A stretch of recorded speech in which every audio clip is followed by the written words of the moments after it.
ክብር ለእግዚአብሔር ይሁን። ኧረ ከፍ አድርጉት። ክብር ለእግዚአብሔር ይሁን። አሜን አሜን አሜን። 2 ደቂቃ ቆመን እንጸልያለን። ሃሌሉያ። እስኪ ሁላችንም ቆመን እግዚአብሔር እንዲናገረን እንጸልያለን። ሃሌሉያ። በቃሉ በመንቀጥቀጥ መንፈስ ውስጥ እግዚአብሔር ለነፍሳችን ውስጣዊ ማንነታችንን እንዲናገር ሃሌሉያ ከሱ ጋር ውህደት እንዲሆን እስኪ እግዚአብሔር ወይ ተናገረን በሉ። ለየግላችን ይናገረን። ሃሌሉያ። ከእግዚአብሔር ቃል የሚበልጥ ምንም ነገር የለም። የእግዚአብሔር ድምፅ የእግዚአብሔር ቃል ነው። ሃሌሉያ። የትኛውን ትንቢት የትኛውን ፈውስ የሚፈልቀው ከእግዚአብሔር ቃል ስለሆነ እባክህ ተናገረኝ እያላችሁ ጸልዩ። ክብር ለኢየሱስ ይሁን። ሃሌሉያ። የጊዜው ቃል ያማረ ስለሆነ ጌታ እግዚአብሔር ሆይ በጌታ በኢየሱስ ክርስቶስ ስም በቃል እንድትናገረን እንጸልያለን። በቃል የማይነካ ሰው እንዳይኖር በኢየሱስ ክርስቶስ ስም እንጸልያለን። አቤቱ አንተ በእኔ እንድትናገር እግዚአብሔር መንፈስ ቅዱስ ሆይ የወደድከውን እንድታደርግ ይሄን ጊዜ እንድትባርከው በኢየሱስ ስም ጸልይ። ስም ለዘላለም ይባረክ። እግዚአብሔር ሆይ እናመሰግናለን፣ እናከብራለን፣ ከፍ እናደርጋለን በጌታ በኢየሱስ ስም አሜን። ቁጭ እንላለን። ክብር ለእግዚአብሔር ይሁን። ዴቭ ካለ ኪቦርዷን ቢይዛት ደስ ይለኛል። ጌታ ይባረክ። ለምን መሰላችሁ? ያው አገልግሎቴ ከመዝሙር ጋር የተያያዘ ስለሆነ የእግዚአብሔር ቃል ደግሞ በኢንስትሩመንት ሲታጀብ ደስ ይለኛል እና ለሰርክ በቆምኩበት ቦታ ሁሉ እንዲያስቡን ደስ ይለኛል እና ዴቭ ካለ ብትጠሩት ደስ ይለኛል። ጌታ ይባርካችሁ፣ ጌታ ያክብራችሁ። ክብር ለኢየሱስ ይሁን። እስኪ አሜን በሉ። እስኪ ክብር ለእግዚአብሔር ይሁን።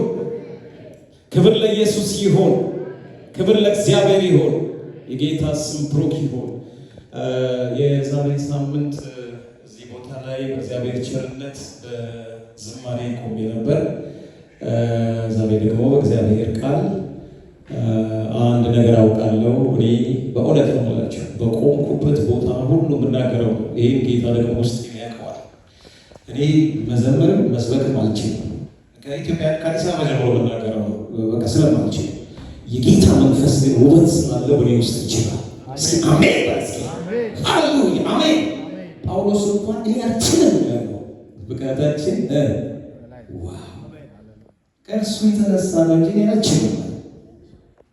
እኔ ትናንትና ድንብርብሬ ወጥቶ ቅዱሳንን ሳሳድድ የነበርኩ ይህም ብሎ ሐዋርያ አልችልም፣ የኔ ብቃት እግዚአብሔር ነው አለ ጳውሎስ እንኳን። ክብር ለኢየሱስ ይሁን። የዛሬ ስንት ሳምንት እንደሆነ ታስታውሱ እንደሆነ ስለ ትህትና እግዚአብሔር በዚህ ቦታ ተናግሯል። ጌታ ልቡን የሚነካው ትልቁ ነገር ቢኖር ትህትና ነው። ወደዚህ ትሁት በቃሌም ወደሚንቀጠቀጥ በዚህ ቃል ወደሚንቀጠቀጥ አንዳንድ ሰዎች ምንም አይመስላቸው። ይህ እኮ መለኮት እኮ የትኛው መንፈሳዊ ነገር ከዚህ ቃል ውጭ አይደለም። ሃሌሉያ መለኮቱ ለእግዚአብሔር ቃል ስትንቀጠቀጥ ለእግዚአብሔር ተንቀጠቀጥ ማለት ነው። እና በቃ ኖርማል ነው ምናምን ነው ብለን ይችላል። በጣም የለም። ሃሌሉያ ፍርሃት ይገባባችሁ ነው እግዚአብሔርን መፍራት። እስኪ አሜን በሉ። እኔ ላይ እግዚአብሔርን መፍራት ይገባብኝ። ክብር ለኢየሱስ ይሁን። የጌታ ስም ብሩክ ይሁን። ለምን? የእግዚአብሔር ቃል የከበረ ስለሆነ የእግዚአብሔር መንፈስ ደግሞ እንደዚህ ሁላችንን እስካሁን ያደርገና ማን ምን እንደሆነ ያውቃል። ስለዚህ ቃሉ ራሱ ሕያው ሁለትም ቆም ከተሳለ ስለታም ይህ የተሳለ ስለሆነ ልብችን አትቀጠል እስኪ ስለሚወጋ ይኸውልህ ያንተ የኔን ያንቺ የልብ ሀሳብ ሁሉ ስለሚመረምር ቃሉ ሕያው ነው። ሃሌሉያ የጌታ ስም ብሩክ ይሁን። እስኪ ልታጨብጭቡ እስኪ ሃሌሉያ። ክብር ለኢየሱስ ይሁን። ክብር ለኢየሱስ ይሁን። ክብር ለጌታ ይሁን። ክብር ለእግዚአብሔር ይሁን። የእግዚአብሔር ስም ብሩክ ይሁን። አሜን በሉ። እንዴት ናችሁ? ሰው የለም ወይ? የእግዚአብሔር ስም ብሩክ ይሁን። ቺን ድምጿን ከይቅርታ ጋር እንደቀደሙ አድርጋት አስተካክላት፣ ለቀቅ አድርገው። ሃሌሉያ የጌታ ስም ብሩክ ይሁን። ሻባራዲያራላባሲያክራባዲዮሶ ፕሮሶ ክሎሎቦስ ጌታ የተባረከ ይሁን። ሃሌሉያ የእግዚአብሔር ስም ብሩክ ይሁን። ሃሌሉያ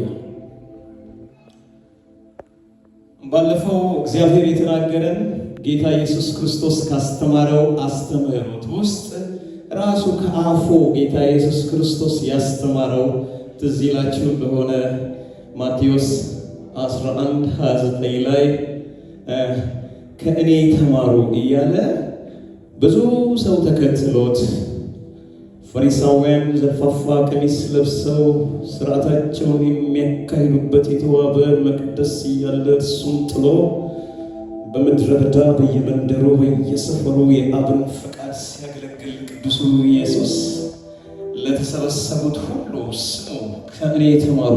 ሃሌሉያ! ለዚህ ነው መምህር ሆይ እያሉት እየተሽቆጠቆጡ ኢየሱስን ይከተሉት ነበር። ካፉ ከሚወጣው ከጸጋ ቃል የተነሳ ነፍስ ይቀላቸው ነበር። አንድ ወቅት ላይ ወዳለ ምድረ በዳ ሲሄድ ሁሉም ተከተሉት። ሕፃናቸውን አቅፈው ልጆቻቸውን ይዘው ነፍስ አልቀረላቸው። ከኢየሱስ አፍ የሚወጣው የጸጋ ቃል ውብ ስለሆነ፣ መለኮት ስለሆነ፣ ጣፋጭ ስለሆነ፣ ሕይወት ለዋጭ ስለሆነ ምድረ በዳ ተከተሉት። በምድረ በዳ ቁጭ ብለው ከአፉ የሚወጣው ቃል ይሰሙ ነበር። ኢየሱስ ሊቀ ካህናችን፣ እውነተኛ አስተማሪ፣ ፍጹም አስተማሪ የአብን ፈቃድ ግልጥልጥልጥልጥ አድርጎ ምድር ላይ ያነጠፈ እጹብ ድንቅ ጌታ ስለሆነ ስለማይሰለች ኢየሱስ፣ ስለሚጣፍጥ ኢየሱስ፣ ሃሌሉያ!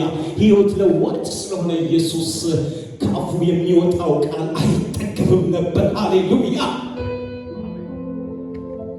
ሕፃናቶቻቸውን ይዘው ልጆቻቸውን ይዘው ዝም ብለው ሲሰሙት ሲናገር ሲሰሙት አይጠግቡትም። ኢየሱስን አይጠግቡትም።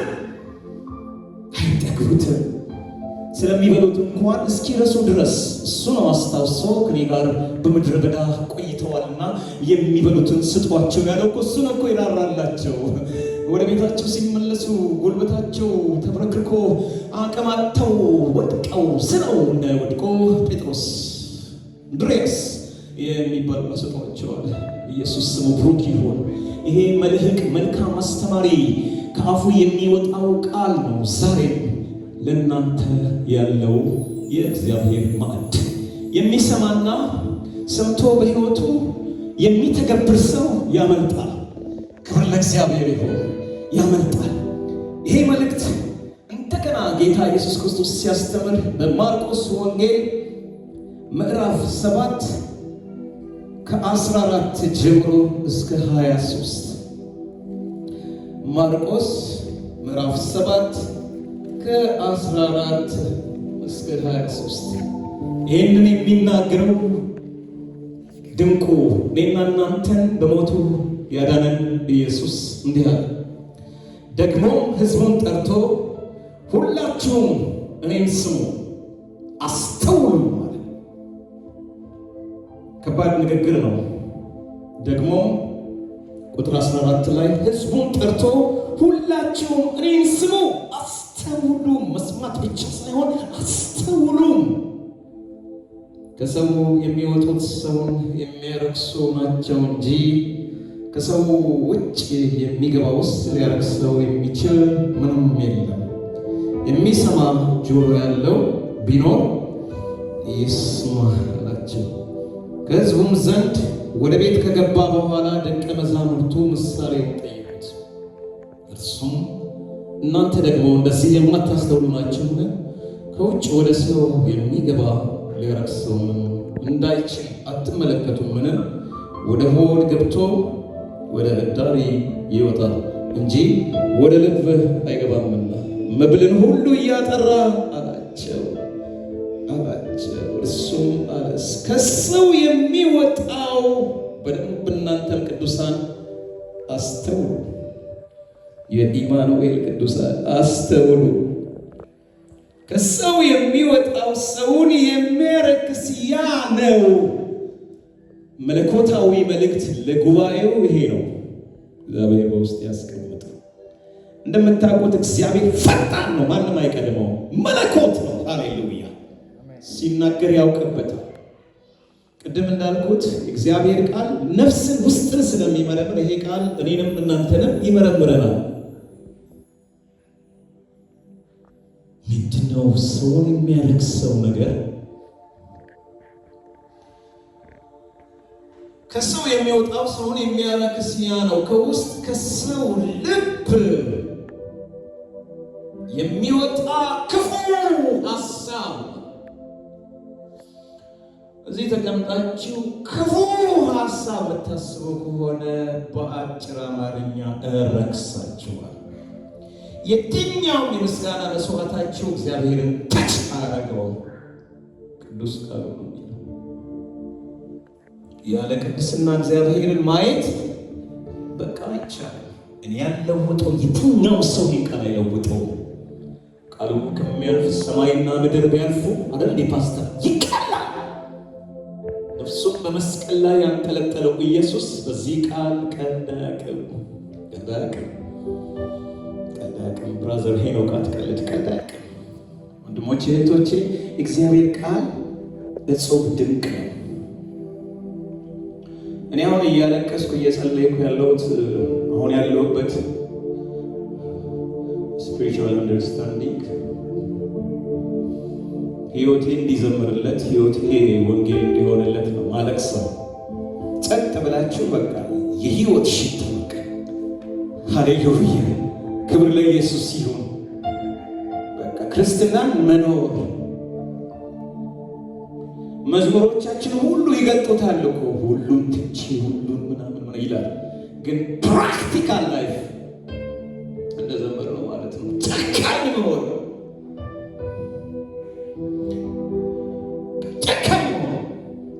ለእግዚአብሔር ብቻ መሆን። ብዙዎቹ ምሕረቱ ብዙ ነው እያሉ ከእውነት መንገድ ስተዋል። በእርግጥ ነው ምሕረቱ ብዙ ነው። ሰው ኃጢአትን ሲሰራ ንስሐ ይገባል፣ ይቅር ይለዋል፣ ግን ዋጋ ይከፍላል። ወደ ክብሩ ለመግባት ችግር ነው። እግዚአብሔር ታች ለማድረግ ችግር ነው። ፕሮሰስ አለው። በሕያው እግዚአብሔር ፊት የትኛውም ኃጢአት ዋጋ ያስከፍላል። ወደ ቅዱሳን ማህበር ጆይን ማድረግና ወደ እግዚአብሔር ክብር ጆይን ማድረግ ይለያያል። እግዚአብሔርን በክብሩ ማግኘት ከቅድስና ጋር ከእግዚአብሔር ጋር ፍሰት ጋር የተያያዘ ነው። መፍራት ማለት መንፈሳዊ አክቲቬሽን ስናደርግ ቸርች ውስጥ የምናደርገው ማንኛውም መንፈሳዊ እንቅስቃሴ ሰኞ ላይ ከሌለ ዋጋ የለንም። ማክሰኞ፣ ሮብ፣ ሐሙስ፣ ዓርብ ማንም አጠገባችን ሳይኖር ከእግዚአብሔር ጋር ትስስር ከሌለ ዲስኮኔክትድ የሆነ ላይፍ ነው ያለን ማለት ነው። እዚህ እሳቱ ተቀጣጥሎ የእግዚአብሔርን ጸጋ ተካፍለን ተገንብተን ሳምንቱን ሙሉ በክብር እንድንኖር ነው የእግዚአብሔር ፍቃድ። አንድ እውነት ልንገራችሁ። አንድ ጊዜ እኛ ቸርች በፕኔል ቸርች ሰብኬዋለሁ ስለ ቅድስና። አይ ቲንክ የዛሬ 8 ወር 7 ወር አላስታውስም።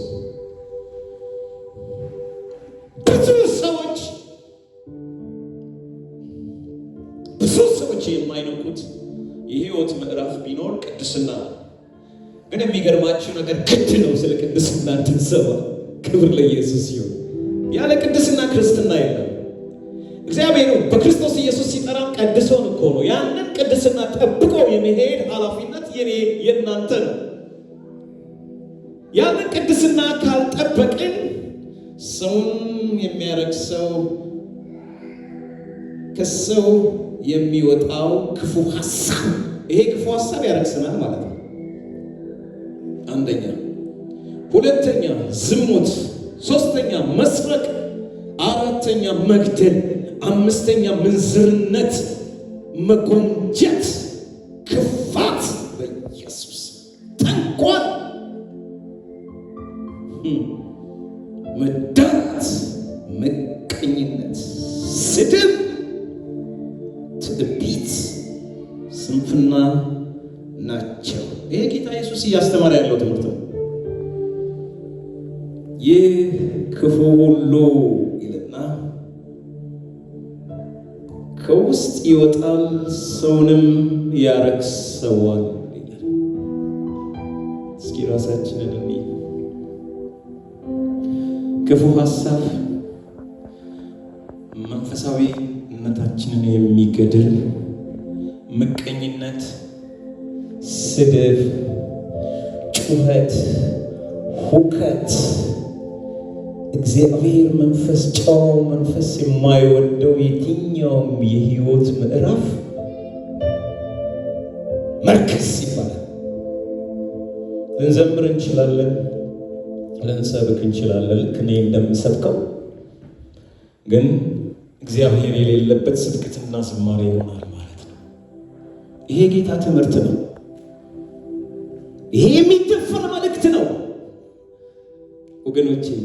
ህይወት ከተቃና ጸጋ ፍሰት ነው፣ ዝም ብሎ ይፈሳል። አይገርማችሁ? ይሄ እኮ ጽድቁና መንግስቱ ነው። ልክ በዚህ ውህደት ውስጥ ከሆናችሁ ሌላ ሁሉ ይጨመራል። በጣም ቀላል። ከእግዚአብሔር ጋር የምንስማማበት መንገድ ይሄ ነው። ተንኮል ታስባለህ? ሐሜተኛ ነህ ወይ? ሐሜተኛ ነሽ ወይ? ይሄ ፕሮግራም ሲያልቅ እንትና ይሄ በጣም ያለቅሳል። ከዛ ህይወት ውስጥ መንጭቀን መውጣት አለብን። ለክርስቲያን ሐሜት አይፈቀድም፣ ስድብ አይፈቀድም፣ ጩኸት መራርነት አይፈቀድም። ጌታ ይጸየፈዋል። ጌታ ባህሪው አይደለም። የባህሪው ተከፋይ እንድንሆን ተጠርተን ነው። እሱ ባህሪ ርኅሩህነት ነው፣ ፍቅር ነው፣ ርኅራኄ ነው፣ ማዘን ነው፣ መደጋገፍ ነው፣ ባልንጀራዬ ከኔ እንዲሻል መቁጠር ነው። የኢየሱስ አስተምህሮት እዛ ውስጥ መግባት ነው ክርስትና። ክብር ለእግዚአብሔር ይሁን። ወንጌል የሚያስተምረን እውነት ይሄ ነው። በዚህ የህይወት ጉዞ ውስጥ ሆናችሁ ስትዘምሩት ሰማይ ወለል ብሎ ይከፈታል። ሰማይ ይከፈታል። ጥያቄ ይመለሳል። ኢየሱስ ክርስቶስን ያንን አይነት ሙሉ በፈወሰ ጊዜ ሲጠይቁት ከዛ ምን አሉት? በጌታ እንኳን ያሉ ሰዎች እንዴ እግዚአብሔር ኃጢአተኛን እንዳይሰማ እናውቃለን። ዮሐንስ ወንጌል አይደል እንዴ? ኃጢአተኛ ሰው ምን ማለት ነው? በኃጢአቱ ውስጥ ሆነን የምንለምነው ልመና ሁሉ አይሰማም ማለት ነው። ብናርጌ ነው መሰብከው። ሃሌሉያ። ይሄን ሜራስ አይሰማም። ለዚህ ነው ብዙ የጸሎት ጥያቄዎቻችን ውስብስብ በሆነ ባልተቃኘ ህይወት ውስጥ ስንጠይቀው አይሆንም። መጀመሪያ ንስሐ መግባት ነው። ምንድነው ህይወቴ? ከጌታ ጋር ተስማምቻለሁ ወይ? ወገኖቼን ወንድሞቼን አከብራለሁ ወይ? ሪስፔክት አደርጋለሁ ወይ? ባልንጀራዬ ከኔ እንዲሻል እቆጥራለሁ ወይ? ምንድነው እያደረኩ ያለሁት? ምቀኛ ነኝ፣ ክፉ ነኝ፣ ክፉ ሀሳብ አስባለሁ፣ ትብዬ ኮምፕሌን ማረግ ሰው ነኝ፣ ምንድን ነኝ? ከዚህ ውስጥ በቃ በጣም ውልቅ ብለን ስንወጣ የእግዚአብሔር መንፈስ እየቃኘን መንፈሳዊ ውህደት ውስጥ እንገባለን። ያን ጊዜ ቀላል ነው። ክብር ለእግዚአብሔር ይሁን። እግዚአብሔር ጸጋውን ሰጥቶ እኛ ጋር ግን ያልተቃኘ ማንነት አለን። ያልተቃኘ የክርስትና የህይወት ማንነት አለን። ጌታ ኢየሱስ ክርስቶስ ያስተማረው ትምህርት ይሄ ነው። ሰው ያረክሰው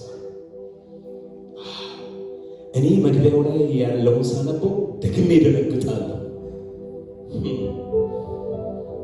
ቁጥር 14 ላይ ደግሞ ህዝቡን ጠርቶ ህዝብ እኮ ሁላችሁ እኔን ስሙ ሲል ኢየሱስ አስቡት። አሁን እዚህ ጋር በብርሃን ተቀጥቶ እኔን ስሙ ሲሉ ዮሐንስ እኮ እንደ ሞተ ሰው ነው የወደቀው። በራእይ ብቻ አይቶት ማን ፊቱ ይቆማል? ጌታ ኢየሱስ አሁን የኢየሱስ ኢሜጅ ብዙዎቻችን ጋር ስፒሪቹዋል አይደለም። የኢየሱስ ኢሜጅ ነቢዩ ኢሳይያስ የተናቀ የህማም ሰው እሱ ነው ያለን ብዙዎች ነው። የገሊላ ሰዎች እያዩት ወደ ሰማይ ካረገ በኋላ በአብ ቀኝ በመለኮት ኃይል ከተቀመጠ በኋላ ለመጀመሪያ ጊዜ በፈጥሞ ደሴት ላይ ዮሐንስ ሲገለጥለት ዮሐንስ ኢየሱስን ማየት ስላልቻለ እንደሞተ ሰማይ ተዘረረው። ያን ኢየሱስ የቱ ኢየሱስ ካላቸው ደረቱን በወርቅ መታጠቂያ የታጠቀ ራሱ እንደ ነጭ በረዶ የሆነ በሰባቱ የወርቅ መቅረዞች መካከል የሚረማመድ አስቡት። ኢየሱስ፣ ማይቲ ኢየሱስ፣ ታላቅ ኢየሱስ እግሮቹም ድጋልና ሲሆን ኢየሱስ ነው። ካፉ በእውነት ስለታም ሰይፍ የሚዋሻክቲር አቫዶሲያ ኢየሱስ እሱ ነው። ትፈሩታላችሁ። ይህንን ኢየሱስ ይሄኛው ኢሜጅ ካላችሁ፣ ስፒሪቹዋል ኢሜጅ ካላችሁ ታላቅ ፊቱ ላይ መቆም አንችልም። ኢየሱስ አሁን ቢገለጥ አስቡት። ዮሐንስ እኮ በአካል ከተከተሉት ደቀ መዛሙርቶች ውስጥ አንዱ ነው። እንድትኖ መስሎታል። የእኛን ኃጢአት ተሸክሞ መስኪን ሆኖ በቃ አንድ አይሁዳዊ በቃ ኢየሱስ በናዝሬት ነው አይደለም። አሁን ኢየሱስ የሰራ ጌታ የእሱ ትምህርት ነው። ይሄ ሼር ማድረጋቸው ኢየሱስን ስትፈሩት ስትወዱት በቃ ኃጢአትን ትጸየፋላችሁ። ኃጢአት በጣም በጣም በጣም አደገኛ መልስ ነው። ኃጢአት እንደው እግዚአብሔር እናንተንም እኔንም ከኃጢአት ይጠብቃል። ሰላም ይበሉባቸው። ኃጢአት አስጠያፊ ነገር ነው። ዝም ታውቃላችሁ አይደል? ኢትዮጵያ ሁላችሁም ኢትዮጵያ ላይ ተወለዳችሁት ዝም ታውቃላችሁ። ዝምብና ሰይጣን ቆሻሻ ይወዳሉ። ዝም ቶሎ ብሎ የሚያልፈው ቆሻሻ ላይ፣ ሰይጣን ቶሎ ብሎ የሚያልፈው ከነክት ያደርገው የቆሸሸ ህይወት ይመቸዋል። ምግቡ ነው። የሰይጣን ምግብ ምንድን ነው? ኃጢአት ነው። ያንን ኃጢአት ከዛ ኃጢአት ጋር ኮኔክትድ ከሆነ እሱን ማሳደግና እሳው ላይ በቃ ማንጠብጠብ ነው የሚፈልገው። እግዚአብሔርን ደግሞ አትራክት የሚያደርገው ቅድስና፣ ንጽህና፣ ፍሬሃ እግዚአብሔር። ክብር ለእግዚአብሔር ይሁን። የጌታ መንፈስ ጨዋው መንፈስ እየፈሰሰ እንዳለ ያለው ከዚህ ጉባኤ መካከል ሃሌሉያ። ህይወትን ይለውጣል፣ አቅጣጫን ይቀይራል፣ አመለካከትን ይቀይራል። ክብር ለኢየሱስ ይሁን። የጌታ ስም ብሩክ ይሁን። ያችሁ ቀኑን በሙሉ እግዚአብሔርን በመፍራት ስትሉ ክብሩ በላያችሁ ላይ ይወድቃል፣ መንፈሱ በላያችሁ ላይ ይወድቅና ጉልበት ይሆናችኋል። ትጸየፉታላችሁ የዚህን ዓለም ጉድፍ። ሰይጣን ሐሰተኛ የሐሰት አባት ነው፣ ገዳይ ነው፣ አጭበርባሪ ነው፣ አስመሳይ ነው። የብርሃን መልአክ መስሎ የሚመጣ ተንኮለኛ እባብ ነው። ሔዋንን በተንኮሉ ያሳተ አጭበርባሪ ነው። በዚህ ምድር ስንኖር የተለያየ ሀሳብ በአእምሯችን ውስጥ ሊርጭ ይችላል። የእግዚአብሔር ቃልና ኃይል በውስጣችን ከሌለ ዛሬ ከሚያረክሳቸው ነገር ተጠበቁ። ብራዘር ሄኖክ ከሚያረክስ ነገር ተጠበቅ። ለራሴ ነው ስልከቱ እኔ ነው የምተርፈው። ምን ያደርግልኛል? በቃ ከእግዚአብሔር ጋር በንጽህና በቅድስና ከኃጢአት ሸሽቼ ብዘምር ምን ይጠቅመኛል? ብዘምር ምን ይጠቅመኛል? ዜሮ እኮ ነው። ምንም አይጠቅምም። ከእግዚአብሔር ጋር ተስማምቶ በቃ ባናገለግል ይሻላል። ሃሌሉያ! የጌታ ስም ብሩክ ይሁን። አንተ ግን ከእግዚአብሔር ጋር ተስማማ። እግዚአብሔር የሚብለጨለጭ ብርና ወርቅ ይሆንልሃል። ሁሉ ነገር ይሆንልሃል። ክብር ለእግዚአብሔር ይሁን። የጌታ ስም ብሩክ ይሁን። ዛሬ የኢየሱስ ክርስቶስ አስተምህሮት ይሄ ነው። ከሚያረክሰን ነገር እንጠበቅ። ከሚያረክሰን ነገር እንጠበቅ። ሐዋርያ ጳውሎስ በጣም ትሁት ሰው ነው። ብዙዎቻችን እንደምናውቀው በጣም ትሁት ሰው፣ ይገርም ስብዕና ያለው ሰው ነው። በውስጡ የተጠቀጠቀው ጸጋ እንኳን አይመካበትም በፍጹም። ከሁሉ የማንስ አሳዳጁ እኔን ግዳይ በምህረቱ ባለጸጋ ስለሆነ ትሁት ሰው ነው እና አዕማድ ከተባሉት ሐዋርያት በላይ ያገለገለ ብዙ መልእክቶችን የጻፈ የአዲስ ኪዳን ሐዋርያ ነው እና በገላትያ ቤተ ክርስቲያን ሳይሆን አብያተ ክርስቲያናት ነበሩ እሱ በሚያገለግልበት ዘመን እና ገላትያ የመጀመሪያው ምዕራፍ ላይ ቁጥር 1 ላይ ሲናገር በኢየሱስ ክርስቶስ ከሙታን ባነሳው በእግዚአብሔር አብ ሐዋርያ የሆነ እንጂ ይልና ይሄ ፓርት ደስ ይለኛል። በእግዚአብሔር አብ ሐዋርያ የሆነ እንጂ ከሰዎች ወይም በሰው ያልሆነ ጳውሎስ ከኔም ጋር ያሉት ወንድሞች ሁሉ ወደ ገላትያ አብያተ ክርስቲያናት ብሎ ነው መልእክቱ የሚጀምረው። እና እንግዲህ አስቡት፣ ለአንድ ቤተ ክርስቲያን አይደለም ለአብያተ ክርስቲያናት መለኮታዊ መልእክት ሲጽፍ እንደዚህ ይላል። ምዕራፍ 5 ላይ ከቁጥር 19 ጀምሮ ለክርስቲያኖች ለቤተ ክርስቲያን እንደዚህ እንደተሰበሰቡ እንደኛ ላሉት ማለት ነው። እና 19 ላይ እንደዚህ ነው፣ የሥጋም ሥራ የተገለጠ ነው። የሥጋ ሥራ የተገለጠ ነው፣ እርሱም ዝሙት፣ ርኩሰት፣ መዳራት፣ ጣዖትን ማምለክ፣ ሟርት፣ ጥል። የሚጣላ ሰው አለ እዚህ ውስጥ? ከባድ ነው። ክርክር፣ ቅናት፣ ቁጣ፣ አድመኛነት፣ መለያየት፣ መናፍቅነት፣ ምቀኝነት፣ መግደል፣ ስካር፣ ዘፋኝነት ይህንንም የሚመስል ነው ይልና አስቀድሜ እንዳልኩ እንደነዚህ ያሉትን የሚያደርጉ የእግዚአብሔርን መንግሥት አይወርሱም። ከባድ መልእክት አይደለም? ግልጽ መልእክት፣ የማይከደን የማይሸፈን ግድ የማይባል በብርሃን የሚሰበክ እውነት ነው። ምዕራፍ 1 ላይ እንዳነበብኩት ለአብያተ ክርስቲያን የተላከ መልእክት ነው። ጳውሎስ ደግሞ ቀልድ አያውቅም። እግዚአብሔር ከላይ ያፈሰሰለትን ነው የሚያደርገው። ሰምተው እንዲድኑ ስለሚፈልግ ይሄ መልእክት ደግሞ ቅድም ካነበብኩላችሁ ከጌታ ከኢየሱስ ክርስቶስ አስተምህሮት ጋር ይዛመዳል። ያኛው ያረክሳል። እንግዲህ ከረከሰ ሰው አይገባም ማለት ነው አይደል እንዴ?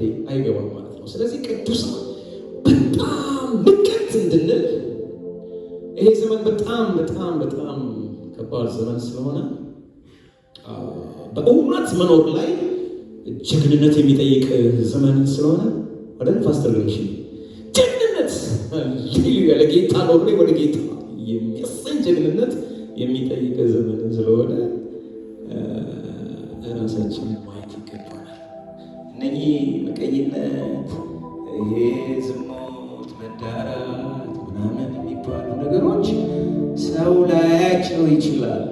ግን የሚገርመው ነገር የእግዚአብሔር ዓይኖች በምድር ዙሪያ ሁሉ ናቸው። እሱ ደግሞ ምን ያደርጋል? ሁሉም ይመለከታል። በጣም አደገኛ ነገር ነው። ማምለጥ አንችልም። ሃሌሉያ። ስለዚህ በእግዚአብሔር ፊት ንጹሕ የሆነውን ነገር መርጠን ተለይተንለት ተቀድሰንለት ከሥጋ ሥራ ድነን ጌታ ከሚጸየፈው ላይፍ ስታይል ወጥተን ቅን ሆነን መሐሪዎች ሆነን ትሑቶች ሆነን እግዚአብሔርን በመፍራት ቀን ሙሉ በመዋል እርስ በርስ በመያያዝ ክርስቶስን በሕይወታችን በመግለጥ ኑሮ እግዚአብሔር ይባርከን። ይህ ነው እውነታው። ይሄ ነው ወገኖች፣ እውነታው ይሄ ነው።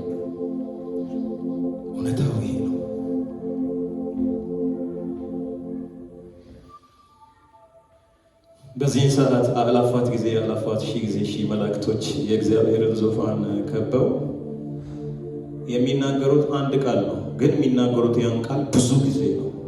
ምንድነው ያ ቃል? ቅዱስ የሚለው ቃል ነው።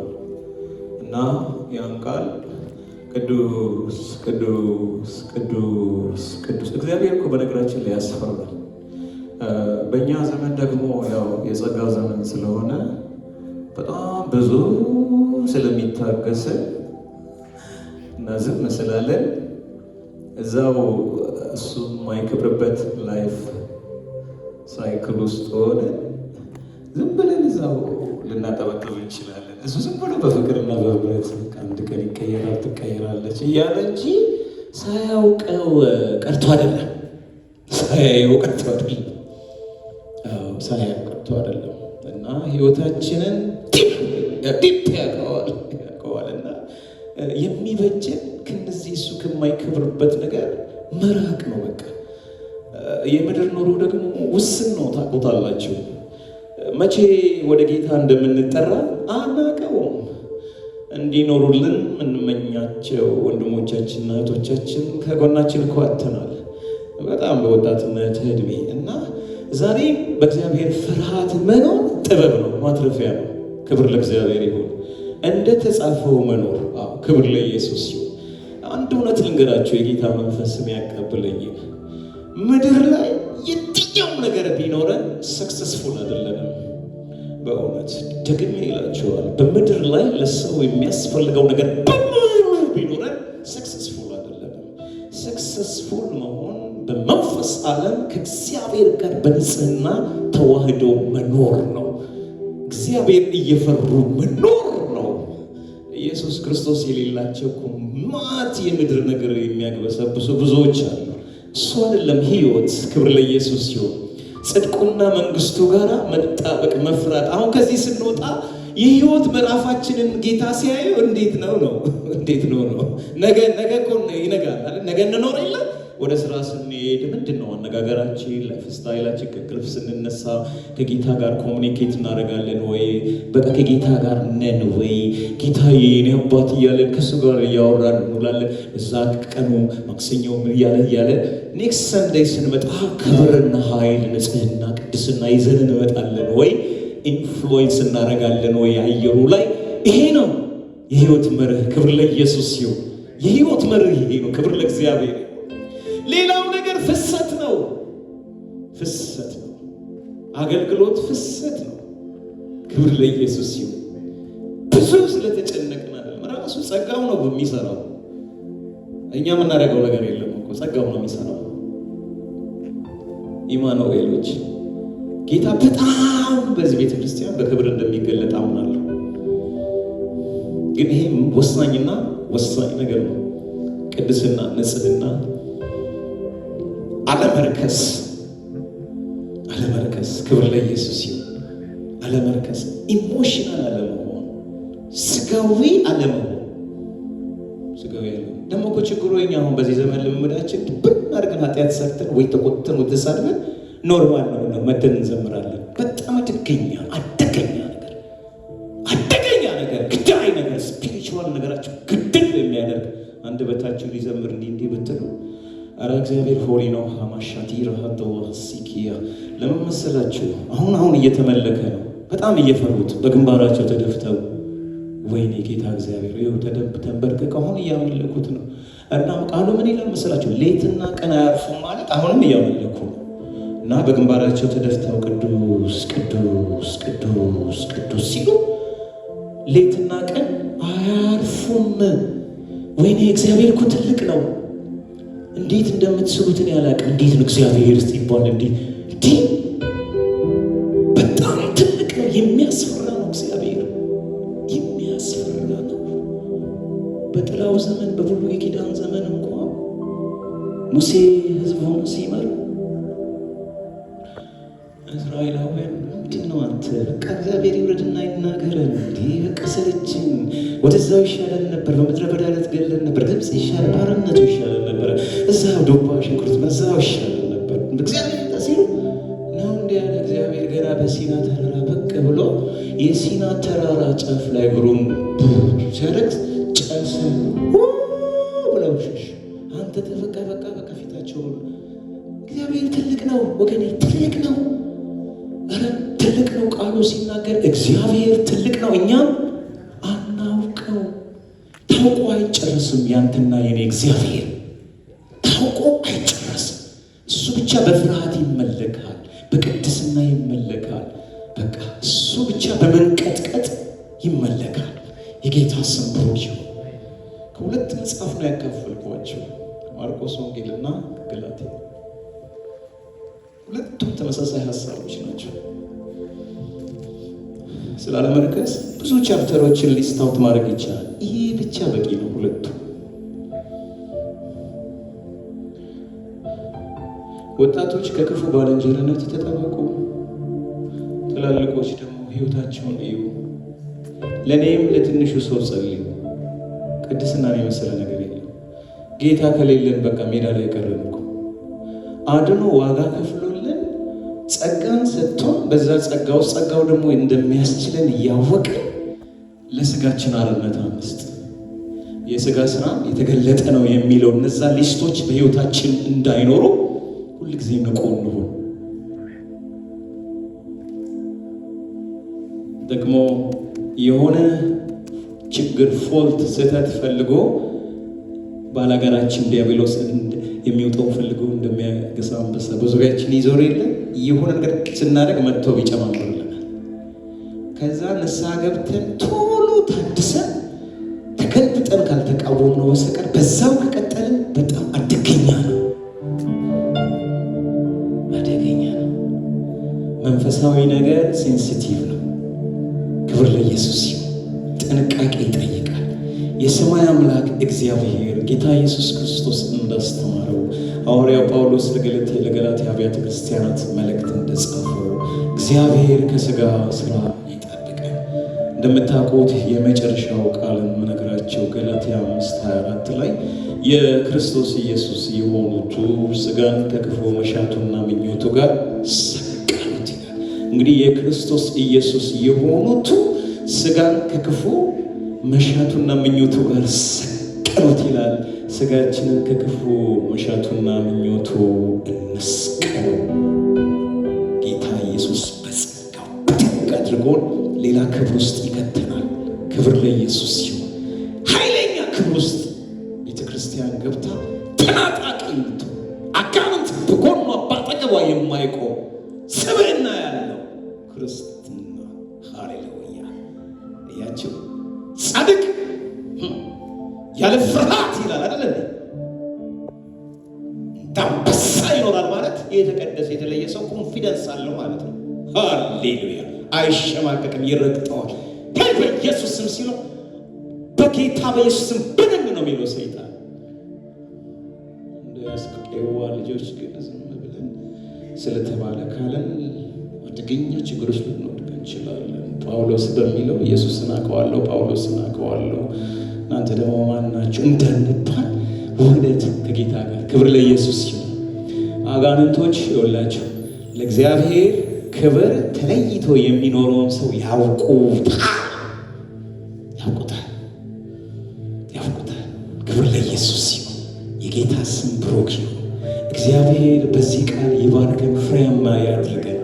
ክብር ለኢየሱስ። በዚህ ቅኝት ውስጥ ገብተን እንዘምር፣ እንጸልይ። ምርኮ በምርኮ እንሆናለን። ቤተ ክርስቲያን ታብባለች። ልዩነት ይኖራል። በዓለማዊ ሰውና በክርስቲያን መካከል እንዲሁ ልዩነት ይኖራል። ክብር እንዲሁ ክብሩን ተሸክማችሁ ትወጣላችሁ፣ ትገባላችሁ። ክብር ለእግዚአብሔር ይሁን። እግዚአብሔር ለምንድን ነው ይሄ ቃል ከእርኩሰት ከሚያነክስ ነገር እንድንጠበቅ የተናገረን ብላችሁ እስኪ ራሳችሁን ጠይቁ። ክብር ከፊት ለፊት ስላለ፣ ሃሌሉያ! መብዛት ከፊት ለፊት ስላለ ነው። መውረስ ከፊት ለፊት ስላለ ነው። ክብር ለኢየሱስ ክርስቶስ ይሁን። የእግዚአብሔር ስም ብሩክ ይሁን። እግዚአብሔር ከፍ ከፍ እናደርገዋለን። ቆመን እንጸልያለን። ሃሌሉያ! አንተ አስተማሪ ተባረክበት። ሃሌሉያ! ሃሌሉያ! እጆቻችሁን ዘርጉና ለመንፈስ ጥቂት ደቂቃ። ሃሌሉያ! ሃሌሉያ! ዛሬ መንፈሳችን ልቀት ብሎ ሰራዊት ሆነን ነው የምንወጣው። ሃሌሉያ! ከስጋችን ጋር ልንታገለበት ጊዜ የለንም። ለእግዚአብሔር ተሰውተናል። የመንፈስ ፍሬ ብቻ ነው የምንፈልገው። የስጋ ነገር አንፈልግ፣ ስጋ ስራ አንፈልግም። የመንፈስ ፍሬ ብቻ ነው እያንዳንዳችን። ሃሌሉያ! ሸፈት የመፎስ የመፎትያስ የመንፈስ ፍሬ ብቻ ሼክ አባጋ ሰላም፣ ፍቅር፣ ህብረት፣ አንድነት የመንፈስ ፍሬ ብቻ። ከዳር የሆነ የሚያረክስ ጌታ ያስተማረን የማይፈልገው ነገር ከህይወታችን አሁን ይጠረጋል። እጆቻችሁን ዘርጉና ጸልዩ። ሃሌሉያ! ሃሌሉያ! ቁጣ የሚያስቸግራችሁ፣ ስድብ የሚያስቸግራችሁ፣ ውሸት የሚያስቸግራችሁ፣ ሐሜት የሚያስቸግራችሁ፣ ራሻጋቲ ቅናት የሚያስቸግራችሁ ሰዎች አሁን በጌታ በኢየሱስ ደም ይቃጠላል። በኢየሱስ ደም ይቃጠላል። እግዚአብሔር የማይከብርበት ነገር ሁሉ በጌታ በኢየሱስ ደም ይቃጠላል። በጌታ በኢየሱስ ደም ይቃጠላል። ቅድስና ለእግዚአብሔር፣ ንጽሕና ለእግዚአብሔር። ከእግዚአብሔር ጋር መስማማት ይሆናል። ከእግዚአብሔር ጋር መስማማት፣ ከእግዚአብሔር ጋር